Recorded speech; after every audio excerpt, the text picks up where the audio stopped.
నేను అడుగుతున్నా రేవంత్ రెడ్డి 17 తారీఖు వస్తున్నావు కదా మహబూబ్ నగర్ పట్టణానికి ఒక్క మాట స్పష్టంగా చెప్పు. నీ ప్రభుత్వం వచ్చినాక మేము ఆనాడు ఐటీ హబ్ కట్టి అక్కడ 14 పరిశ్రమలు తెస్తే నీ ప్రభుత్వం వచ్చినాక ఆ 14 పరిశ్రమలు ఎందుకు పారిపోయినాయో ఒక్కసారి తెలంగాణ యువతకు, పాలమూరు యువతకు, మహబూబ్ నగర్ యువతకు సమాధానం చెప్పమని కోరుతా ఉన్నా. నీ ప్రభుత్వం వచ్చినాక ఈ 2 ఏళ్లలో పాలమూరుకు ఒక్క పరిశ్రమ తెచ్చినవా? ఒక్కటంటే ఒక్క పరిశ్రమ తెచ్చినవా? సమాధానం చెప్పు చిత్తశుద్ధి ఉంటే. మేము మా గవర్నమెంట్లో తెచ్చిన వాటికి వచ్చి రిబ్బన్లు కట్ చేస్తా ఉన్నాడు. దేవరకద్రలో ఆనాడు ఆల వెంకటేశ్వర రెడ్డి గారు మేము అందరం పోయి కార్నింగ్ అనే పరిశ్రమను తీసుకొస్తే దానికి ఈయన వచ్చి రిబ్బన్ కట్ చేసి ఈయనేందో పీకి పందిరేసినట్టు ఉపన్యాసం చెప్తా ఉన్నాడు.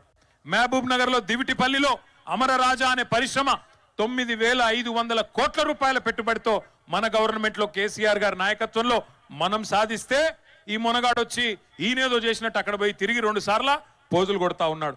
ఒక్క కొత్త పరిశ్రమ వచ్చిందా? నువ్వు వచ్చినాక ఉన్న ఐటీ పరిశ్రమలు బారిపోయినాయి. నీ నిర్వాహకం వల్ల ఈరోజు ఒక్కటంటే ఒక్క కొత్త పని జరగడం లేదు. ఇక